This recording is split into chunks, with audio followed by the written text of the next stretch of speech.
You are listening to a story on Lotus Tale Studios. I hope you enjoy every moment. Let me introduce myself properly. My name is Luna, not fake Luna or imposter Luna, but the legitimate young lady of General Thornwood's estate. My father, General Victor Thornwood, is a legendary warrior whose name alone makes enemy armies retreat. My mother, Princess Isabella, is the Emperor's beloved elder sister, celebrated throughout the capital for her grace and elegance. My older sister, Celeste, is the Emperor's most cherished concubine. One disapproving glance from her and the entire palace holds its breath, walking on eggshells. My brother Damien is the youngest scholar to ever pass the imperial examinations with honors, blessed with both brilliance and charm, the kind of son that makes every family in the capital green with envy. And me. I'm the idiot blessed by the heavens with the intelligence of a rock.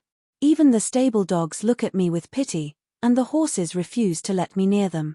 Then one perfectly ordinary afternoon, Matron Chen, our estate's head housekeeper, suddenly arrives home with a young woman so beautiful she could have stepped out of a painting. Her features were delicate as porcelain, her movements graceful as flowing water. One look and you knew she came from nobility. Matron Chen dropped to her knees, trembling like a leaf. Master, mistress, this old servant has committed an unforgivable sin. Many years ago, I accidentally switched two babies at birth. This is your true daughter, the real young lady of the Thornwood estate. The entire household reacted like they'd just discovered buried treasure. My father slapped the armrest of his chair so hard it cracked. I knew it. How could any daughter of mine be so stupid she can't tell east from west? She was switched at birth. My mother's eyes filled with tears as she pulled the girl into her arms, weeping like the sky had opened. Oh heavens, these eyes, this elegance, she looks exactly like my younger sister in the palace. This is truly my flesh and blood. The whole family swarmed around her like bees to honey. Some held her hands, others wiped away tears. It was more touching than a reunion scene in a theater play. Meanwhile, I stood off to the side, still clutching my candied pork bun, continuing to munch away without a care in the world. That's when the truth hit me like lightning. Aha! No wonder I've always felt different from them since I was small. How could someone as good-natured and emotionally intelligent as me possibly belong to this nest of scheming vipers? Turns out I'm not their biological daughter after all. Thank the heavens above. My name is Luna, the legitimate young lady of the Thornwood estate. My life philosophy is beautifully simple. If I can lie down, I will never sit up. Even if the world is ending, I must eat my fill first. After all, food is the foundation of wisdom. That particular day, the sky was clear, the breeze was gentle, and birds sang sweetly in the gardens. As for me, I was perched on a stone bench in the courtyard, both hands wrapped around humanity's greatest treasure, Chef Wang's honey-glazed roasted duck leg. I bit into it with pure devotion, my lips shining with grease, experiencing happiness so profound my soul nearly left my body. Right at the peak of this glorious moment, I heard footsteps approaching from behind. Looking up, I saw Matron Chen leading a young woman through the garden gate. The woman walked with elegant poise, her face like a masterpiece painting, eyes sparkling like morning dew on lotus petals. Every movement released a subtle fragrance, and her aura practically screamed main character energy. If this were a stage drama, she'd definitely be the type whose entrance makes every hero in the land fall madly in love. As for me, I had just stripped the bone clean and was quietly thinking to myself, more distant relatives coming to freeload. Great, another banquet. Before I could lick the last traces of honey from my fingers, Matron Chen suddenly collapsed to her knees with a dramatic crash right in the middle of the courtyard. That kneeling performance could win awards at the Imperial Theatre. She wept and wailed, tears mixing with snot, her voice so heartbroken even the chickens in the yard stopped clucking. General Thornwood, Princess Isabella, this servant has committed a terrible, unforgivable crime. Years ago, this foolish woman accidentally carried away the estate's true young lady and brought back some distant relative's stupid daughter in her place. I choked on a piece of duck. Wait. Some relative's stupid daughter? That sounds suspiciously familiar. Matron Chen wasn't finished. Her trembling hand pointed toward the beauty standing beside her. This is the true young lady of the Thornwood estate. In an instant, The entire great hall fell so silent you could hear a mouse sneeze. My father, the mighty general who commands armies across the realm, the man whose battle cry makes grown soldiers weep, now sat with eyes bulging like a startled frog, the teacup in his hand shattered into pieces. The scene was so dramatic I almost broke into applause. My mother, Princess Isabella, famous throughout the capital for her unshakable composure, suddenly shot up from her rosewood chair like an arrow, her face frozen in shock. My brother Damien, the newly crowned top scholar, refined and eloquent, the man whose poetry could move stones to tears, now looked like his entire worldview had melted in the rain. 3 pairs of eyes swiveled toward me simultaneously. I froze for half a second, then by pure survival instinct, swallowed the last piece of duck to avoid wasting it. After that, I calmly wiped my greasy fingers on my robe, looked up, and flashed my signature vacant smile. Heh! The whole family stared at me in dead silence, then slowly turned to look at the beauty standing in the center of the hall. In that moment, I could practically see the wheels turning in their heads, understanding dawning like the sun breaking through storm clouds. So that's how it is. Those 3 words emerged from all their mouths simultaneously, deep and resonant, filled with emotion. My father slapped his thigh with a boom that echoed like thunder. I told everyone. How could a daughter of mine write worse than the stable boy's little brother? Turns out she's not even my child. My mother's tears streamed down as she pulled out an embroidered silk handkerchief to dab her eyes. Oh heavens, my true flesh and blood daughter. You've suffered all these years, dear child. Come here quickly and let mother hold you. Why did she emphasize the word suffered so heavily? My brother Damien, the top scholar who never raised his voice to anyone in his entire life, finally sighed with deep resignation. No wonder she studied for a decade and still can't distinguish poetry from prose. The young woman clasped her hands gracefully and bowed. Daughter Roselyn greets father, mother, and elder brother. The whole family immediately swarmed around her like she was made of gold, warmly asking about her well-being. The scene was touching enough to make audiences sob. Roselyn, wrapped in their affectionate embraces, glanced toward me with undisguised contempt and triumph glittering in her eyes. She was like a phoenix returning to claim her rightful nest, while I was the common sparrow who'd accidentally occupied it for over 10 years, about to be kicked out. She probably expected me to cry, scream, and refuse to leave. But I simply pulled another skewer of roasted quail from inside my sleeve, bit into it while looking at her with eyes full of pity. Poor thing. She thought she was entering paradise, never suspecting this place was actually purgatory disguised as a palace. She'd find out soon enough, because I understood these so-called family members far too well. They weren't offering a warm welcome. They were welcoming home a perfect tool to fulfill all the unfinished ambitions burning in their hearts. Sure enough, the very day after this dramatic reunion with their long-lost daughter, my father summoned Roselyn to the training grounds with tremendous enthusiasm. My father, who had dominated battlefields for 30 years, whose reputation struck fear into the hearts of enemies across 5 kingdoms, had only one regret in his entire legendary life. He had produced a son who only knew how to hold a writing brush and a daughter who fainted at the sight of horses and fell over in a gentle breeze. That daughter, of course, was me, and I had caused him endless mental anguish. At age 4, while learning to walk, I tripped and sprained my ankle. At 7, while learning to ride, I tumbled off the horse 3 complete times and nearly got trampled flat as a pancake. Since that day, my father had to swallow his tears and bury his dream of having a daughter follow him to glory on the battlefield. Yet today, with just one glance at Roselyn's straight posture, her spine like a spear shaft, her eyes bright as polished jade, the fire in his heart reignited like festival lanterns on New Year's Eve. He pounded his chest with a resounding thump. Roselyn, my daughter. Finally, the heavens have opened their eyes. You must inherit my legacy, ride war horses, wield great swords, and dominate the frontiers. My father's voice rang out like a war drum, his hand clamping down on Roselyn's slender shoulder so hard I thought it might snap. Look at this bow, this spear, this armor. This is what a daughter of the Thornwood estate should embrace. Starting today, I will personally train you. I stood behind a nearby willow tree, holding a crisp pear, munching while watching the spectacle unfold. Oh my, watching the first lesson of the new version of Warrior Princess. Roselyn's face immediately turned white as fresh snow, as if she'd just received her execution date. Just by looking, I could tell she probably imagined being a general's daughter meant riding gracefully through meadows, hair flowing in the wind, smiling brilliantly like heroines in storybooks. But she was wrong. Catastrophically, devastatingly wrong. My father is famous for his strict military discipline, so strict that veteran soldiers stand at attention like wooden poles the moment they see his shadow. His method of teaching daughters was no different from training raw recruits at the border fortress. The first day was horse dance practice.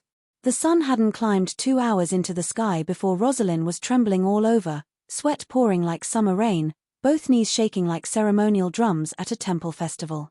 1 more hour and she was carried back by 2 sturdy maids like a war casualty, while my father stood in the courtyard laughing heartily as if he'd just discovered the next legendary warrior. The second day, my father announced they'd practice archery. When I heard this, I nearly choked on my pear. My father immediately ordered servants to bring out a steel bow weighing 60 pounds, the kind that makes even the palace guard captain groan just looking at it. Roselyn used every ounce of strength in her body, veins bulging like twisted vines, her face turning red as a ripe tomato, but the bowstring remained motionless, completely uninterested in cooperating. I watched from the corner of the training yard, mentally counting down. 3, 2, 1. Sure enough, she nearly coughed up blood from the strain. My father remained unmoved, his gruff voice echoing across the grounds. Good. Keep pushing. You can do it. I bit into my pear with a satisfying crunch and nodded. Yes, she can. She can be carried back on a stretcher. Day 3 brought spear practice. My father excitedly had servants carry out a gleaming white ashwood spear taller than Roselyn herself, shining like captured lightning. Roselyn struggled to lift it, her hands trembling like leaves in a hurricane, sweat dripping constantly, her face contorted like an overcooked dumpling. Then clang! The spear tip dropped to the ground, landing exactly 2 inches from my father's boot. The atmosphere fell so silent you could hear butterflies landing on flowers. My father looked down at the spear tip, his face dark as the bottom of a burnt cooking pot, his gaze fierce enough to make frontier warlords surrender. Roselyn turned pale as rice paper, her lips quivering. Father, I will work harder. 2 weeks later, when I saw Roselyn again, she was no longer the radiant beauty from before. She'd lost a full circle of weight, her skin darkened by relentless sun exposure, her hands covered in angry blisters. Her walk was more unsteady than bamboo in a storm, her eyes no longer sparkling like morning dew but clouded like old cooking oil, filled with terror, resentment, and jealousy all mixed together. Meanwhile, I sat leisurely in the garden pavilion, hand-holding a cluster of fresh lychees, peeling them slowly, occasionally fanning myself with a silk fan. On one side, cool breeze. On the other, goldfish playing in the lotus pond below. Life was beautiful as a scroll painting. Roselyn approached, her voice trembling but attempting to sound firm. You fraud. Why do you get to relax while I suffer? I looked at her without rushing to respond, gently spitting out a lychee seed. It plopped into the pond, ripples spreading outward in perfect circles. The goldfish darted away in alarm. Then I lifted my gaze, that familiar vacant smile returning to my lips, still slightly sticky with lychee juice. Because I'm an idiot. I looked up at her, my voice soft as silk. Father gave up on me years ago. My tone was light as floating clouds, as if discussing someone else's story entirely, yet each word seemed to drop like small stones into still water. But you're different. Roselyn reacted like a cat whose tail had been stepped on, jumping back, eyes wide, lips trembling. What? What are you saying?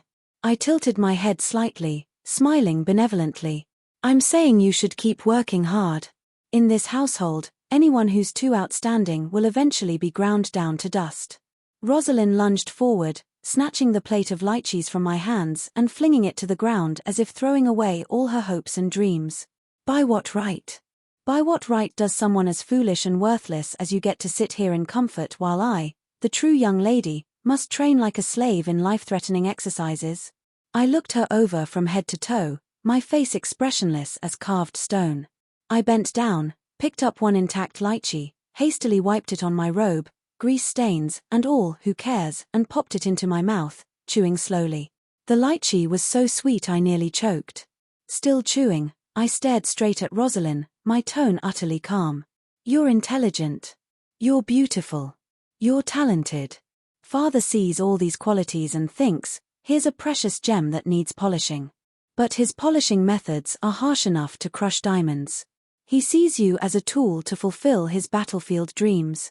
Whether you agree doesn't matter. Whether it hurts you doesn't matter. Whether you survive is merely a detail. With each word that fell from my lips, Roselyn's face grew paler, as if someone were systematically draining the color from her skin. As for me, I leisurely licked my lychee-stained fingers, thinking to myself the first rule of survival: when chaos erupts, eat first, worry later. Roselyn stood frozen like a statue, her eyes swimming with fear, rage, and confusion all at once. She wanted to argue, her lips trembled, but not a single word could escape because deep down she knew I was speaking the truth. The past 2 weeks had been the cruelest proof. The way Father looked at her never contained even a trace of fatherly love, only the cold assessment of a general evaluating a new soldier and the calculating gaze of a craftsman examining a tool. I slowly spread my arms wide, that foolish grin still plastered across my face. And me. I pointed at myself, smiling stupidly, yet each word felt sharp as a hidden blade. I'm just a useless lump of mud that can't even stick to a wall. At 4, learning to walk, I fell and twisted my ankle. At 7, trying to ride, I fell off and nearly died under horse hooves. Can't draw a bow, can't lift a spear, completely illiterate, couldn't absorb a single line from the classics. As for military strategy, I yawned just hearing the word. Father gave up on me ages ago. A worthless piece of trash, already discarded. Who bothers paying attention anymore? But you. Intelligent, beautiful, talented. In this Thornwood estate, those are precisely your crimes. Your intelligence makes you a tool. Your beauty makes you a commodity. They'll use you to drag their unfinished dreams forward, and Father's dreams are anything but gentle. I sighed deeply, pulling from inside my robe a paper-wrapped bundle.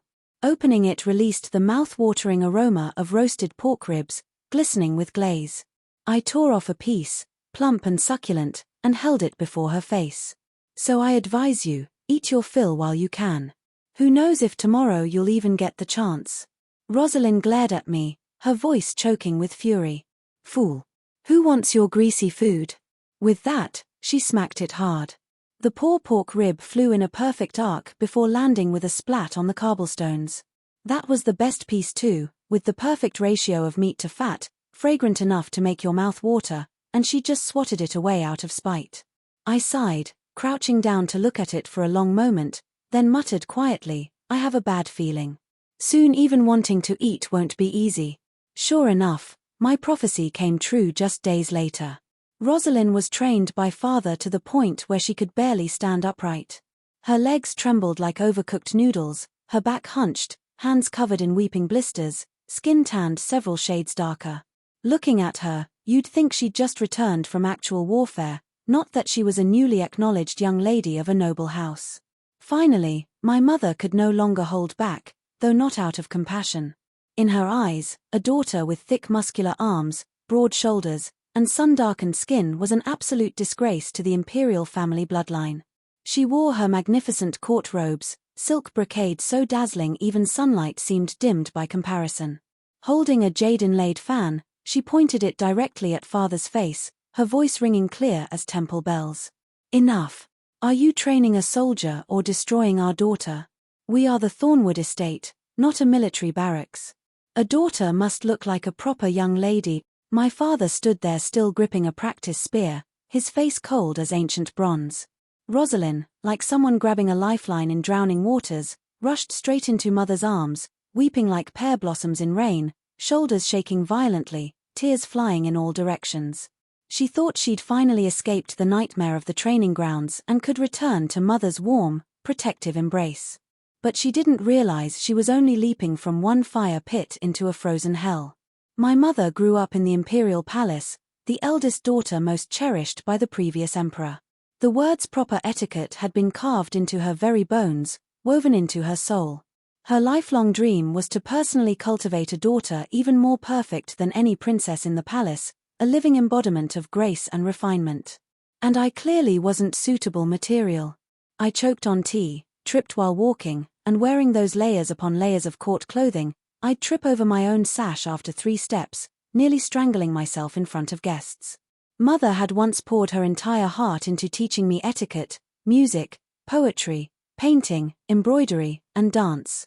In the end, she reached only one conclusion, brief and philosophical: rotten wood cannot be carved. So she gave up. All her expectations, all her fantasies about raising the perfect princess that she'd nurtured for years, she now placed entirely upon Roselyn. After being rescued from father's military training, Roselyn hadn't even caught her breath before Mother led her directly to Serenity Hall, Mother's private quarters and also her golden refining furnace of etiquette. From that day forward, a new round of hellish training officially began. Lesson 1 was learning to walk properly. Steps couldn't be too large. A proper young lady must move gracefully, light as willow branches swaying in spring breeze. Each step measured no more than 4 inches. Mother held a jade ruler, her expression stern as an examiner judging imperial concubine candidates. The moment Roselyn wobbled even slightly, snap, the ruler came down sharply on her pale calf. The sound rang out crisp and melodious, yet sent shivers down anyone's spine. Lesson 2 was learning to dine with proper etiquette. When reaching for dishes, your wrist must not rise above shoulder height. While eating, you must not make the slightest sound. Only select dishes directly in front of you, never reaching across the table. Eat until only 70% full, not a bite more. Not a single grain of rice may remain in your bowl, but heaven forbid you eat even 1 grain too many. Roselyn was so hungry her vision blurred and stars danced before her eyes. She wanted to reach for an extra piece of braised chicken just slightly beyond her proper reach. Snap! The ruler struck down with lightning speed. Mother, the woman everyone throughout the capital praised as dignified and refined, shouted sharply, "Only pick dishes directly in front of you. Never reach." Lesson 3 was learning proper bearing and composure. Smile without showing teeth. Speak without raising your voice above a gentle murmur. Sit with straight back and firm waist for 3 hours without moving a single muscle. I wandered over to the entrance of Serenity Hall and peeked inside out of curiosity. Roselyn sat straight as a wooden board, forehead drenched in sweat, body trembling slightly like a leaf fighting wind. Mother sat beside her sipping fragrant tea, leisurely instructing in a voice like silk over steel. Your gaze must remain soft and gentle. No glancing left or right. The curve at the corners of your mouth must be precise. Too much and you appear frivolous. Too little and you seem cold and rigid. Roselyn was on the verge of losing her sanity. Who could have possibly imagined that a woman raised in the imperial palace could be meticulous to the point of madness? So detailed that every single blink, every breath had strict and unforgiving rules.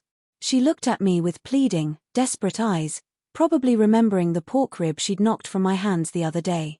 I could only shrug helplessly because with Mother monitoring every movement like a hawk, how could I possibly dare sneak her any food? Popping a sweet Osmanthus cake into my mouth, I mumbled through the pastry, "Mother, I'm hungry." Mother's gaze flicked toward me, cold as winter ice, but ultimately softened into reluctant indulgence. Go, go. Tell the kitchen to make whatever your heart desires. Don't stay here being a nuisance. I spun around and dashed away immediately without a second thought. Behind me, Roselyn's gaze grew even more utterly desperate, like a drowning person watching the last lifeboat sail away. Another 2 weeks passed like a slow-moving nightmare. Roselyn had withered to practically nothing but skin and bones. Her eyes were vacant like a flower beaten down by endless frost and hail. She began moving like a mechanical doll, unconsciously counting every single grain of rice while eating, wanting to perform elaborate bowing ceremonies to everyone she encountered, her mind slowly unraveling. My brother Damien finally couldn't bear to watch this torture anymore. Since childhood, he'd been upright, gentle, and refined, the walking embodiment of every young lady's dream throughout the capital. He summoned Roselyn to his private study with kind intentions. Roselyn thought she was being rescued yet again. She figured this elegant scholar, refined as polished jade, must surely be the last sane person remaining in this completely insane household. But once again, she was catastrophically wrong.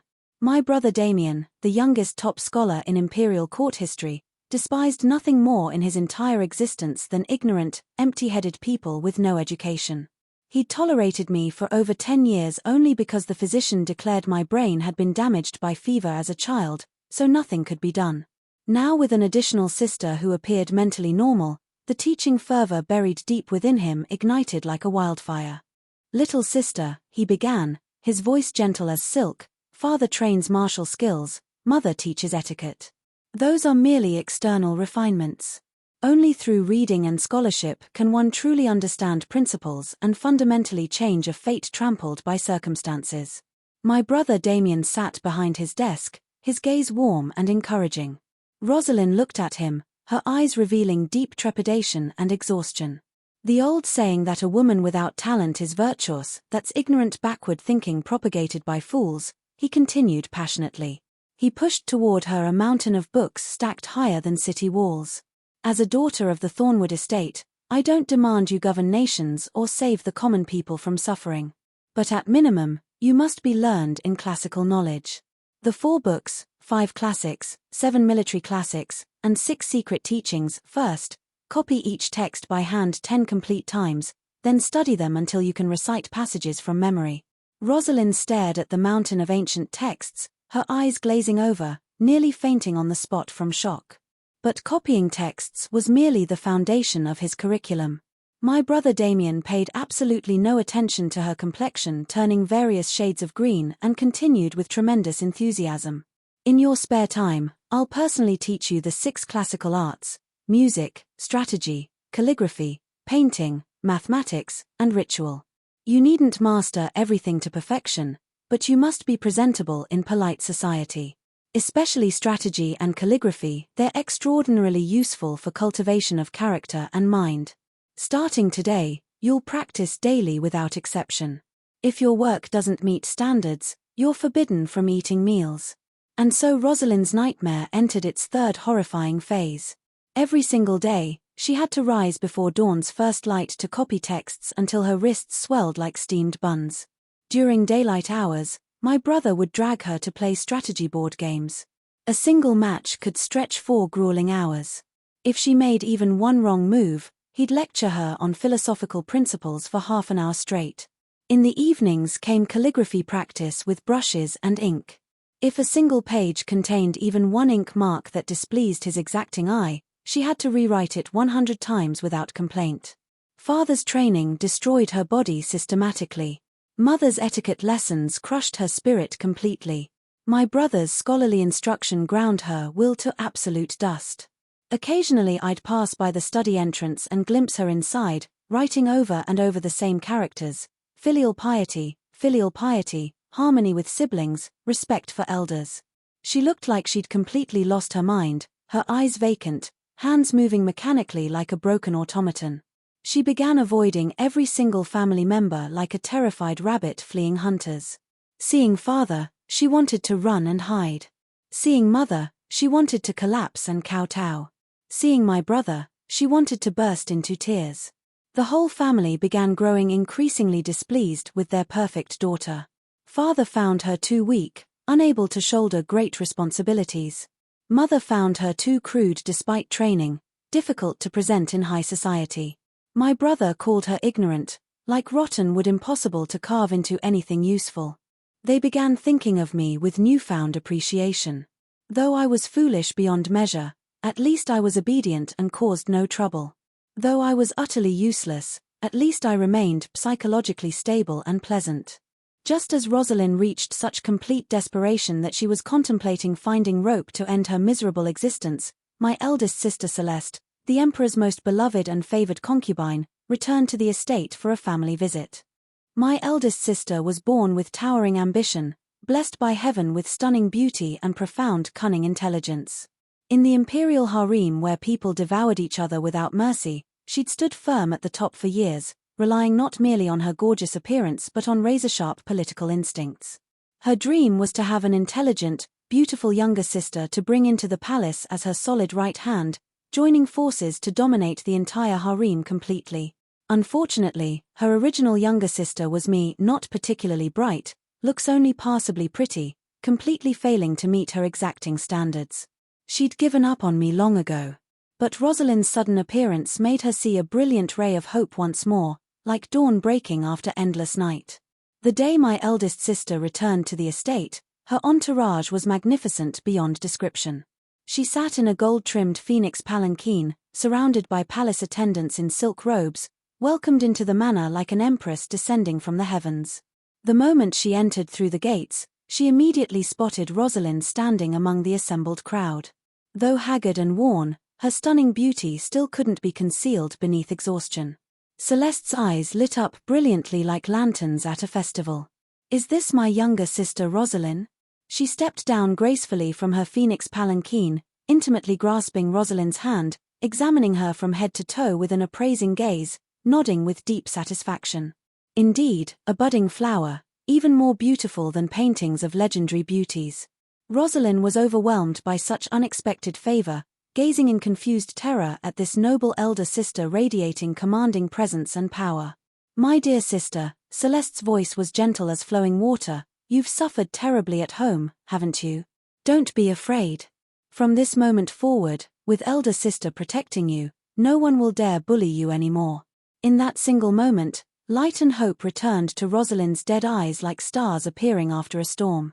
Over the following days, Celeste remained at the estate and kept Roselyn by her side constantly like a shadow, inseparable wherever she went. The two often closed doors to whisper privately, chatting for hours on end in hushed, conspiratorial tones. I didn't know exactly what Celeste taught her behind those closed doors, but I could clearly see Roselyn's entire temperament transforming dramatically day by day. In front of outsiders, she was no longer timid and fearful like a beaten puppy. Her gaze gradually carried cold calculation and predatory sharpness. She began learning how to read facial expressions and probe the depths of people's hearts with surgical precision. She began understanding how to weaponize her beauty and manufactured vulnerability to win favor and sow seeds of division among rivals. Before returning to the imperial palace, Celeste held Roselyn's hand tenderly, gently instructing like a mentor to a prized student. "Little sister, you've memorized everything I taught you, correct? Empty words achieve nothing in the real world. You must find opportunities to practice these techniques in real situations. Only then will I feel confident bringing you into the palace to share in glory and power." Roselyn nodded vigorously, her eyes sparkling with excitement mixed with something dark and sinister lurking beneath. She had graduated from her training with honors. After that pivotal moment, the entire Thornwood estate was thrown into absolute chaos as Roselyn began her reign of terror. The first person Roselyn selected for live combat practice was, naturally, me. She probably calculated that I, a discarded fake daughter, was the easiest prey and also the first obstacle that needed eliminating from her path to power. That particular day, Mother had just received a bolt of premium cloud silk from the southern provinces, announcing she wanted to make elegant garments for me and Celeste. In front of Mother, Roselyn spoke with gentle, honeyed words. "Mother, that foolish sister has been stupid since birth. Dressing her in something so exquisitely fine would be a terrible waste of precious materials. Why not give her portion to me instead? If I have the opportunity to enter the palace to serve His Majesty in the future, it would bring tremendous honor to the entire Thornwood estate."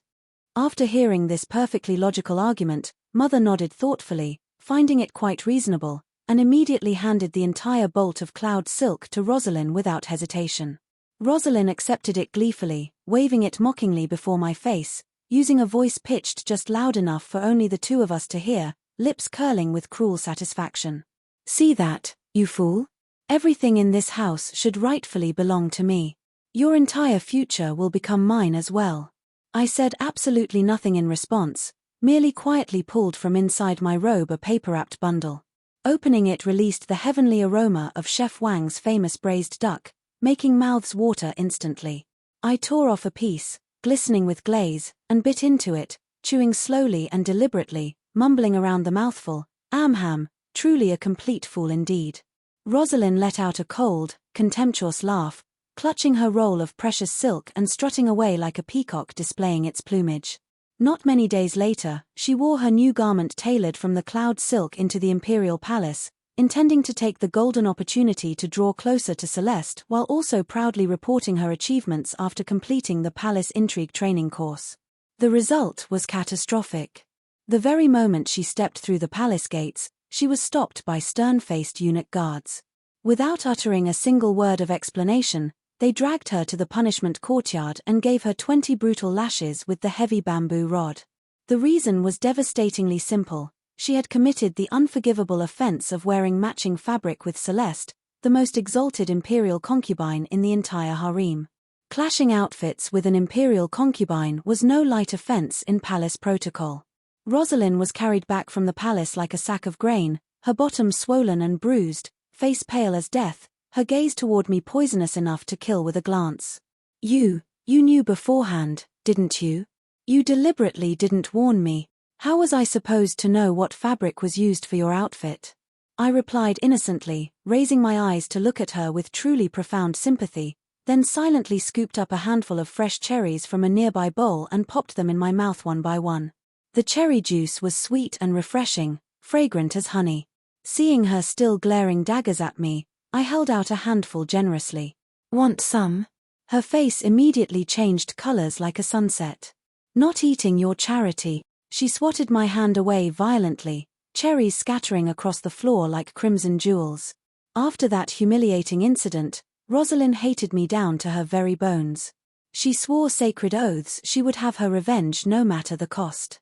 Just at that perfectly opportune time, my brother had been gifted an exceptionally rare jade inkstone by a high-ranking official, which he treasured more than gold itself. Taking advantage of a moment when Damien was distracted with visitors, Roselyn snuck stealthily into his study, stole the precious inkstone, and hid it carefully under my pillow. Then she immediately ran to inform the family, weeping crocodile tears while spinning her tale. I saw Luna acting extremely suspicious, sneaking into brother's study with shifty eyes. She must be jealous that everyone loves me now, so she stole the inkstone intending to sell it. My brother, half believing and half doubting her dramatic accusation, led a search party to my chambers. Sure enough, the priceless jade inkstone lay right under my pillow in plain sight.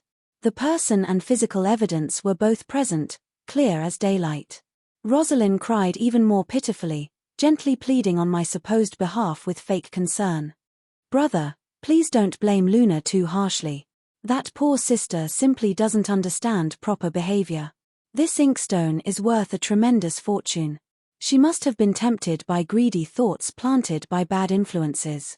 Her words sounded both magnanimous and caring, as if she truly felt sorry for my terrible situation. My brother's expression darkened like storm clouds. The entire family turned to stare at me accusingly, waiting for my explanation with judgment in their eyes. What could I possibly say? If I claimed I didn't steal it, who would believe an idiot?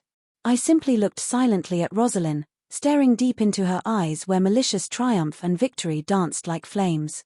Just as father's hand rose to strike me down in punishment, I suddenly burst into loud, dramatic wailing, crying even louder than Roselyn had managed. While sobbing, I pointed at her accusingly and howled between gasps, mean and evil. You stole my special pretty rock for cracking walnuts. The entire room fell into deathly, stunned silence. Father's raised hand froze midair like a statue. The corner of mother's mouth twitched involuntarily. Roselyn stood frozen in place, her mouth hanging open. My brother Damien pressed his hand against his forehead, thinking internally that only a complete fool who lives solely to eat would take a priceless jade inkstone worth thousands in gold to crack walnuts. Truly stupid beyond all comprehension. But regardless, since the inkstone was discovered in my room, this matter couldn't simply be swept under carpets and forgotten. Father punished me with 5 days of no-meat dishes. Mother felt deeply humiliated and confined me to my quarters for a full week. As for Roselyn, though she hadn't successfully destroyed me as intended, she'd still caused me considerable suffering and enjoyed unlimited glory and praise for her concern. She genuinely believed her palace intrigue skills had reached absolute mastery and began wielding power throughout the manor like a tyrannical empress. Today she'd accuse one maid of stealing a jade hairpin. Tomorrow she'd claim another servant committed disrespectful behavior requiring punishment. She applied everything Celeste taught her with ruthless efficiency, transforming the peaceful Thornwood estate into a paranoid battlefield where everyone walked on eggshells. And the person she struck hardest and most cruelly was Matron Chen, the very woman who had brought her back to the manor in the first place. She accused Matron Chen of having unclean hands, punishing her to kneel in freezing snow for 3 hours, nearly killing the elderly woman. Then she claimed Matron Chen gossiped too freely and had guards slap her mouth until it bled profusely. She wanted the entire manor to understand crystal clear that she, Roselyn, was the true and absolute master of this place. Matron Chen was finally pushed beyond her breaking point. One night when storm winds howled and rain lashed the windows, Matron Chen, her entire body soaked through and hair disheveled like a madwoman, charged straight into the main hall and once again dropped to her knees with a dramatic crash. Only this time, her aged face no longer showed remorse or guilt, but utter regret and wild, burning fury. General Thornwood, Princess Isabella, this servant has committed an unforgivable sin. This servant told a monstrous lie. At that exact moment, our whole family was gathered around the hot pot table, listening to Roselyn vividly describe the glorious future when she'd enter the palace to assist Celeste, bringing supreme honor and power to the entire clan. Before she could finish painting her fantasy, she was cut off by Matron Chen's miserable, anguished wailing that echoed through the halls. A flash of pure annoyance and murderous intent crossed Roselyn's face faster than lightning. "You crazy old hag. Drag her outside and beat her to death." Roselyn snarled through clenched teeth with venom. "Silence." My father's voice boomed like thunder, his stern gaze sweeping coldly over Matron Chen. "What insane trick is this now, woman?" Matron Chen trembled violently as she pointed a shaking finger at Roselyn, each word seemingly torn bleeding from her throat. "She is not the true young lady at all. Years ago, this servant never mistakenly carried away any wrong child. It was her biological parents who paid this servant a large sum of money, forcing me to fabricate that entire switched-at-birth story so their daughter could climb the social ladder and completely change her miserable fate." Boom. Like thunder striking directly into the great hall, shaking the very foundations. Roselyn immediately turned white as freshly fallen snow, rigid as a stone statue, unable to form words. You're lying. You lowly creature. You're slandering me." She struggled up like a woman possessed, lunging toward Matron Chen with clawed hands, intent on tearing her mouth apart. 2 robust servants quickly restrained her flailing body. My father's gaze turned cold as winter ice, glaring at Matron Chen with lethal intensity. "Do you dare swear that what you speak is absolute truth? If you lie even once, your entire family line dies with you." This servant swears to the heavens above. Every single word is truth. Matron Chen kowtowed like a drum being beaten at a funeral, her forehead striking the floor repeatedly. Her father is a worthless scoundrel named Robert Hayes from the East Market District. Her birth mother was formerly a courtesan at the Crimson Pavilion. Fearing I might change my mind about the scheme, they used a needle to tattoo a plum blossom mark on her back as hidden proof. If you don't believe this servant's words, you can check for yourselves. Mother immediately signaled with her eyes. 2 strong servants stepped forward without hesitation. Despite Roselyn's screaming and violent struggling, they pulled down her outer robe. On her fair skin between shoulder blades, a crudely done blue plum blossom appeared, clearly visible to everyone present. The undeniable truth was finally revealed for all to see. Roselyn collapsed limply like a puppet with cut strings, her face grey as death ash, mouth mumbling incoherently in shock. "No, impossible. I'm the real young lady, my own parents told me so." The great hall fell into terrifying, suffocating silence. Everyone naturally expected there would be fierce scolding, immediate expulsion of this fraud, public humiliation to cleanse the family's stained honor. But strangely, bizarrely, everyone remained unnervingly calm, as if discussing weather rather than earth-shattering revelations. It seemed only I was genuinely surprised by this turn of events. My father lifted his teacup slowly, taking a leisurely sip, his expression as relaxed as if he hadn't just been threatening to execute someone's entire family moments before. My mother waved her silk fan gently, her face even showing a hint of amused entertainment. My brother Damien produced a strategy board seemingly from nowhere and focused intently on playing against himself as if absolutely everything was completely irrelevant to his interests. My eldest sister Celeste, who had rushed back from the palace specifically to witness this dramatic scene, even stretched lazily like a satisfied cat and remarked to Mother, "Mother, this performance was truly entertaining and lively. What a pity the final curtain fell so quickly. As for me, my chopsticks holding a piece of tender mushroom froze halfway to my mouth, suspended in disbelief." Roselyn was equally stunned by this absolutely bizarre atmosphere, her tears drying on her cheeks. She stopped crying, only staring blankly in confusion at the relatives before her, trying to comprehend their incomprehensible reactions. My father finally set down his teacup with deliberate slowness and spoke, but his words were directed at me, not Roselyn. "Luna, mushrooms taste terrible when they're cold." By pure reflex, I responded with a confused "oh," then immediately bowed my head to continue eating mechanically. Roselyn completely collapsed mentally, her voice breaking. "Dear relatives, please listen with clear mind. Look at my talents and beauty. I even resemble elder sister Celeste somewhat. How could I possibly be a fake?" She shouted until her voice went hoarse and cracked. Mother finally deemed to lift her elegant eyes from behind her fan, looking at Roselyn exactly like watching a performing monkey at a street festival. "There are countless people in this vast world who look alike.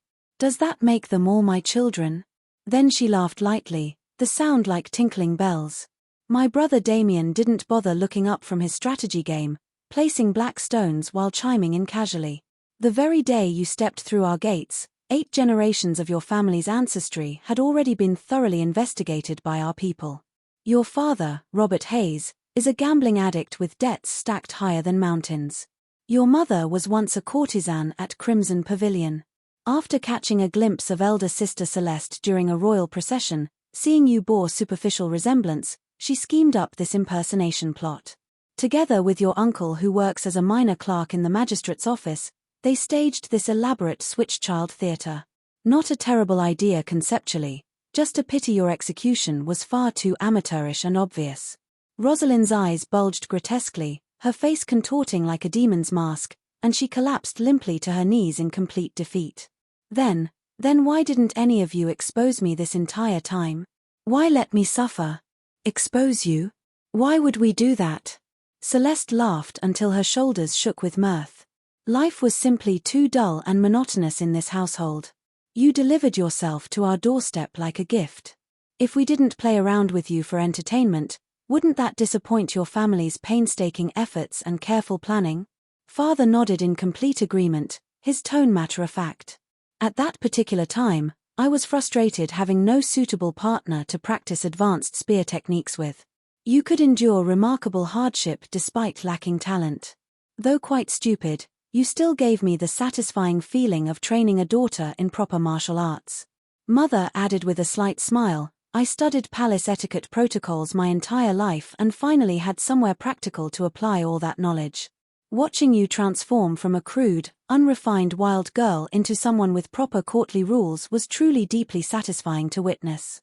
My brother Damien placed his final strategy stone on the board with a soft click, his voice utterly detached. "Copying so many classical texts, though you remained fundamentally stupid, at least now you're functionally literate instead of completely ignorant. Consider it the Thornwood family's generous contribution to your basic education." My eldest sister Celeste laughed until she could barely catch her breath. "I taught you all those palace intrigue tactics and manipulative techniques. You learned the mechanics quickly enough, I'll grant you that. Just a terrible pity your brain wasn't sufficient to use them properly. You applied everything wrong and backward. But watching you run around the manor causing chaos certainly entertained all of us quite tremendously." The chopsticks slipped from my numb fingers, clattering to the floor. I watched Roselyn being dragged from the hall, completely losing her fragile grip on sanity, then looked back at my family members laughing and chatting as if they'd just finished watching an amusing theatrical performance at a festival. They'd discovered a fraud, deliberately brought her back to the manor, raised her like an exotic pet, and each used their own specialized methods to systematically train and toy with her for months purely for entertainment. How could normal human beings with functioning consciences do such unthinkably cruel things? This group of deeply calculating, frighteningly intelligent, cold-blooded and utterly ruthless people, how could I possibly be their biological daughter? Our entire family lives balanced on the razor's edge between fame and destruction, constantly dancing with death. How could we possibly not see through your transparent little tricks? My mind went completely blank, thoughts scattering like leaves in hurricane winds. So the elaborate performance I was so tremendously proud of, what I desperately fought to protect and maintain for over 10 years, in their experienced eyes it was merely childish play acting. Then why didn't any of you expose me? I mumbled, feeling tears building behind my eyes. Why would we expose you? Father asked back, his tone genuinely confused by the question. My daughter is clever enough to understand self-preservation instinctively. I was absolutely delighted. If you wanted to pretend stupidity, I'd help maintain that protective fiction. If you preferred being a foolish little young lady, I'd create an entire safe world where you could be happily stupid without consequences. This world is far too treacherous and cruel. People's hearts are far too complicated and dangerous. Mother grasped both my hands tightly, her gaze gentler than I'd ever witnessed in my life. Your father fights on battlefields constantly. Celeste navigates the deadly imperial harem. Damien maneuvers through treacherous court politics. Each of us fights our own brutal battles daily for survival and advancement. We only hoped that in this dangerous household there could be one person who never needs to grow up and harden, who remains forever pure and innocent, living like a truly carefree child should. My brother Damien concluded softly, you thought you were the only one performing and acting. But actually, our entire family was performing alongside you every single day. You, our silly little girl, are genuinely the most beloved person in this entire household. Tears suddenly streamed down my face uncontrollably like rivers breaking through dams. So what I'd always interpreted as not belonging, what I'd perceived as being despised and rejected, it was all merely a protective shell they'd deliberately constructed around me. So they weren't actually cold-blooded, calculating lunatics. They were simply using the most peculiar, twisted, yet profoundly loving method imaginable to cherish and protect me from harsh reality. I threw myself into Mother's arms, sobbing uncontrollably, crying for all those years spent pretending and hiding, crying for this belated understanding finally dawning, crying for having once genuinely believed myself abandoned and unloved. Father awkwardly patted my back with his calloused warrior's hand. Damien silently handed me an embroidered handkerchief. Celeste stood beside us, laughing while scolding affectionately, silly, silly girl. In that profound moment, I finally understood completely why I truly was their biological daughter. Only a family this frighteningly intelligent and profoundly calculating could have successfully raised someone like me, a foolish little young lady who lived peacefully and safely for 14 years beneath their powerful protective wings. From that transformative day forward, I made the firm decision to stop pretending to be stupid, because I finally knew with absolute certainty that no matter who I was or what I eventually became, they would always stand behind me like an unshakable fortress, sheltering me from every storm.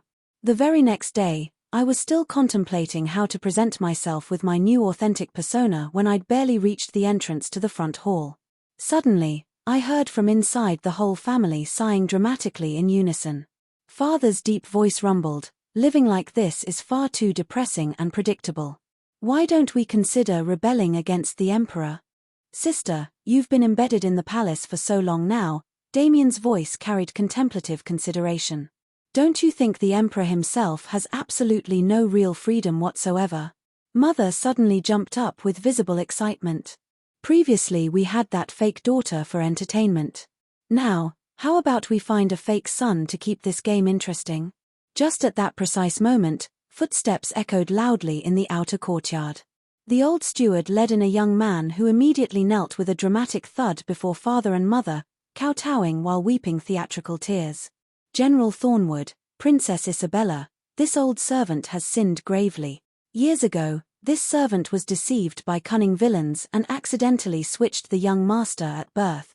This is your true biological son. I looked carefully into the reception hall.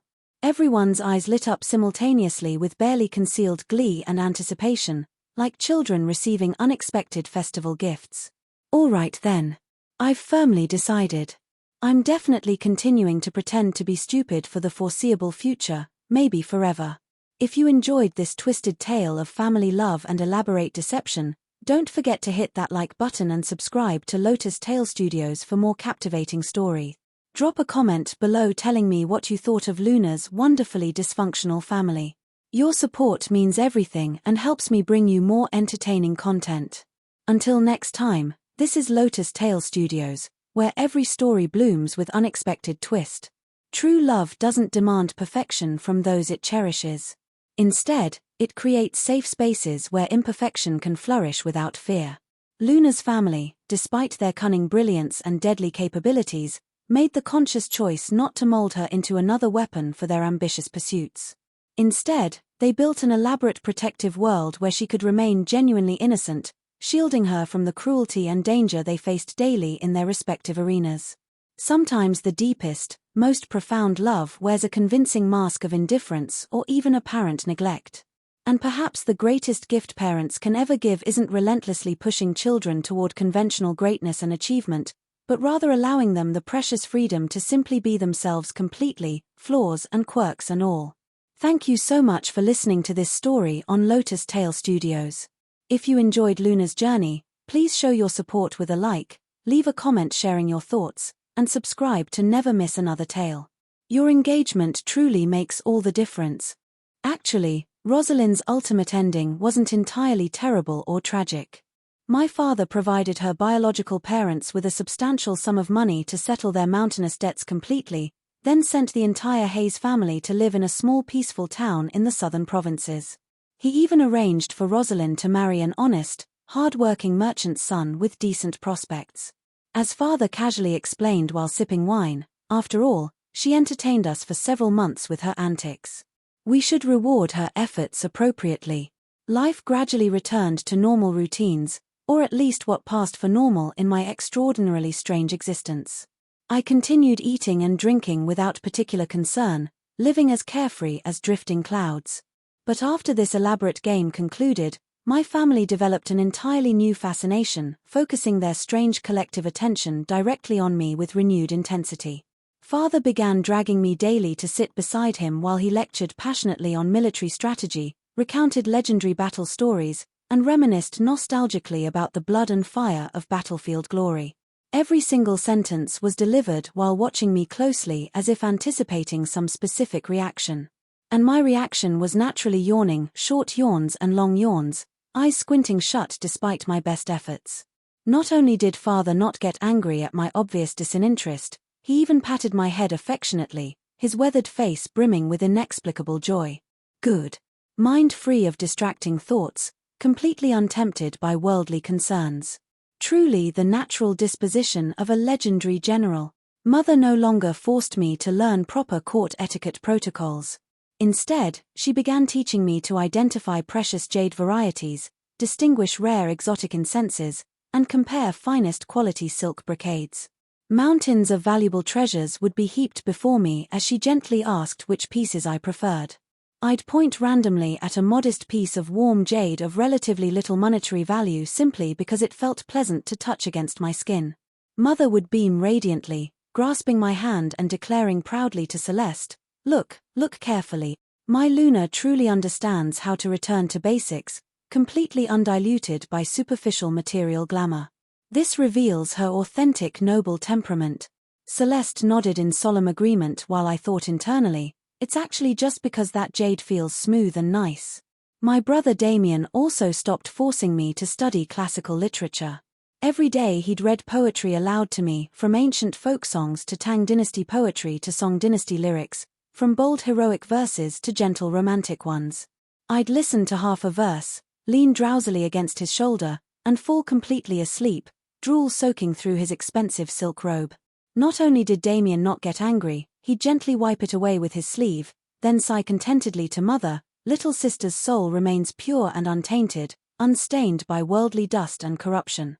Only someone like her could sleep so peacefully amid poetry and classical literature. This is the profound realm of great wisdom appearing outwardly as foolishness. The whole family would nod in unison, praising me lavishly as if I'd achieved some remarkable spiritual enlightenment. I was slowly going completely insane. After tiring of their elaborate game with Roselyn, They turned their bizarre attention to a new entertainment, proving their fool of a daughter was actually a misunderstood peerless genius. I felt like a living work of conceptual art, interpreted freely according to each person's whimsical mood. When I ate enthusiastically, they proclaimed I was brimming with good fortune, the essential foundation for family prosperity. When I slept excessively, they declared I was cultivating spiritual awareness, comprehending universal truths through dreams. When I spoke incomplete, garbled sentences, they praised my meaning as brief but emotions profoundly deep, transcending all vulgar worldly language. I absolutely could not tolerate this bizarre treatment any longer. That particular day, with the entire family gathered together for dinner, I summoned every ounce of courage in my lifetime, slammed down my chopsticks with dramatic force, and stood up abruptly, my chair scraping loudly. "I am not stupid," I shouted at the top of my lungs. The whole family turned in perfect synchronization to stare at me with mild curiosity. I panted heavily, my heart racing, yelling loudly and clearly, "I know exactly what you're all thinking. You want to understand why I'd pretend to be an idiot when life in this house is so comfortable and privileged. But if I hadn't pretended to be completely stupid, you would have systematically tormented me to absolute death long ago. Father would have forged me into a battlefield weapon. Mother would have transformed me into a palace puppet. Brother would have stuffed classical knowledge into my head until it exploded. Elder sister would have dragged me into the imperial palace as a human shield and political tool. I pretended to be stupid purely to survive in this household. After speaking this tremendous declaration, I was so utterly exhausted I nearly collapsed where I stood. Never in my entire life had I spoken so many consecutive words at once. I fully expected them to react with shock, explosive anger, or at minimum complete surprise at my revelation. Instead, all 4 family members looked at each other with knowing glances, then simultaneously broke into benevolent, tender smiles, as gentle as if watching a toddler take their very first stumbling steps. Father was first to speak, his voice filled with pride. "Excellent. Truly worthy of being my daughter. At such a young age, already understanding tactical concepts like concealing talent and awaiting the optimal moment to strike. Genuinely the makings of a legendary military general." Mother immediately chimed in with enthusiasm. "I always knew deep down. Luna has been remarkably clever since early childhood, choosing the most foolish-appearing method available to resist complicated restrictive rules. This is her true innate gift and brilliance." My brother Damien applauded in genuine admiration. Understanding pros and cons instinctively, knowing how to make optimal choices, better than reading 10,000 classical text. Little sister possesses even more practical intelligence than I originally estimated. Celeste stepped gracefully over and pinched my cheek affectionately. "Silly girl, we've known all along you were pretending from the very beginning. If you were truly stupid, how could you have successfully dodged our entire family's training attempts for so many years? How could you make everyone in the Thornwood estate from highest to lowest absolutely dote on you, our silly little princess?" I collapsed internally, my entire worldview shattering. "You knew, from when?" I whispered in disbelief. "From when you were 4 years old and deliberately spilled an entire pot of ink all over yourself to avoid mother forcing you to practice calligraphy," my brother Damien said, his voice carrying fond laughter. "I already knew then. From when you were 6 and faked falling off that horse, then never dared approach the stables again even when bribed with sweets," my father added, his voice swelling with paternal pride.